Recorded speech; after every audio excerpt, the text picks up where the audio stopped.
Nahmaduhu wa nusallimu ala rasulil amma ba'du. Saya bayan ini disampaikan oleh Dr. Farouk pada tahun 1992. Apa bayannya?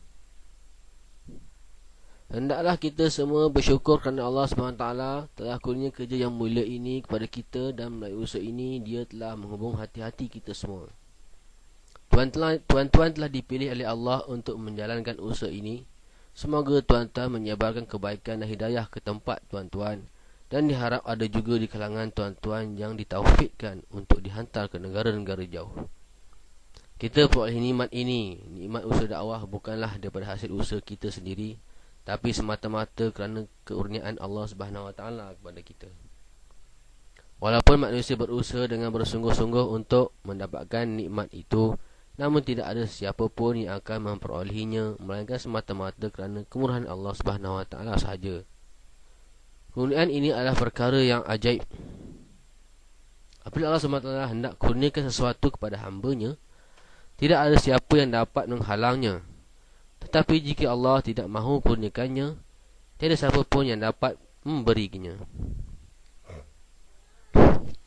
Apabila Allah SWT hendak berikan hidayat atau nikmat perjuangan agama ini, manusia datang dari jauh seperti Sulaiman Al-Farsi, Abu Zar Al-Ghifari dan sebagainya. Tetapi orang yang Allah SWT tidak mahu berikan kebaikan ini kepadanya, dia tidak akan berselera, walaupun daripada keluarga Nabi SAW sendiri, dan tinggal serumah dengan Nabi SAW.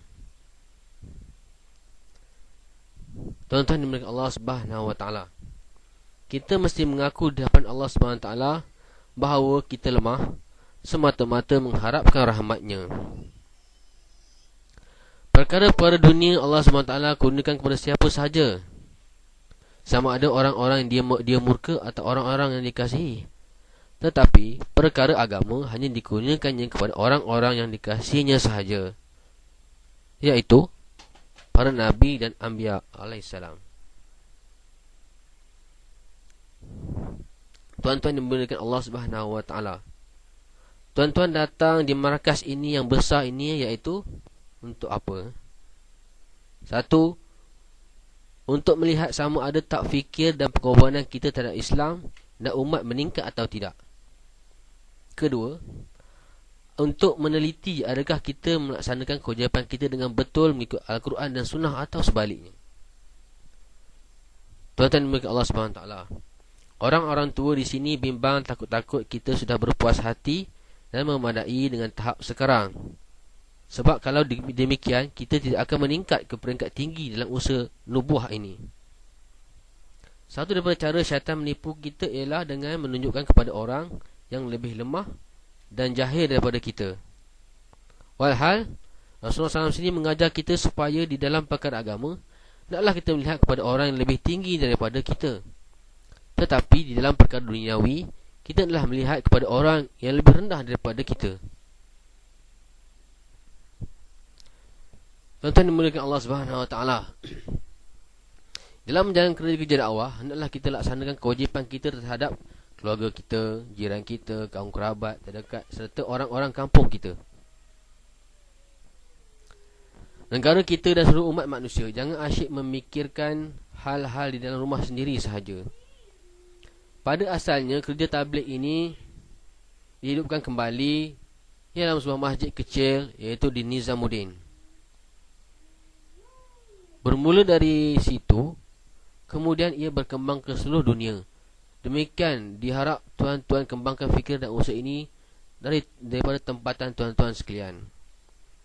Tuan-tuan dimuliakan Allah SWT, usaha dakwah adalah usaha yang paling tinggi dan mulia. Maka usaha ini Allah SWT telah kurniakan kepada insan yang paling mulia di kalangan hamba-hambanya, iaitu para Nabi dan Rasul.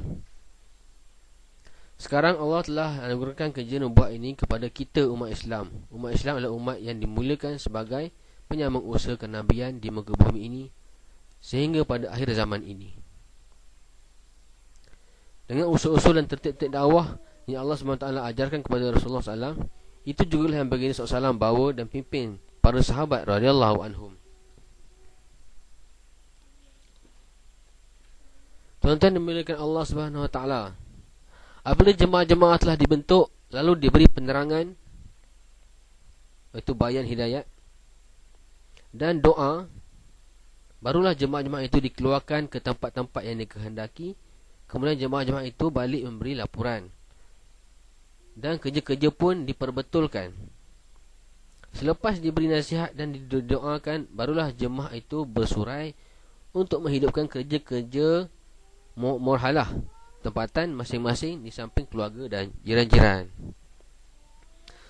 Teman-teman mungkin Allah Subhanahu Wa Taala, sekarang kita berkumpul untuk membincangkan tentang usul-usul dan tertib dalam kerja ini.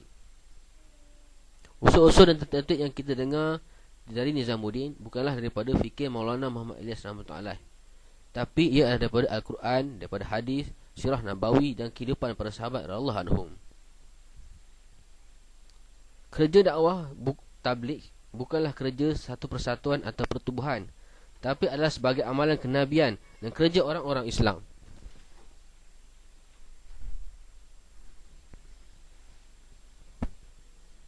Maulana Ilyas rahmatullah tidak pernah merujuk kerja ini kepada mana-mana badan atau pertubuhan Islam di dunia ini. Oleh itu, untuk memahami kerja ini, kita datang ke sini untuk berbincang dan bermuzakarah bagi mencari dan memahami usul-usul yang sebenar dan asli. Tuan yang dimuliakan Allah Subhanahu Wa Taala, orang yang buat kerja dakwah mestilah melihat sesuatu dengan betul, iaitu dengan menilik kekuasaan dan kebesaran Allah Subhanahu Wa Taala. Sedangkan orang-orang duniawi sentiasa melihat makhluk, nampak makhluk dan fikir tentang makhluk, iaitu perkara-perkara zahiriah.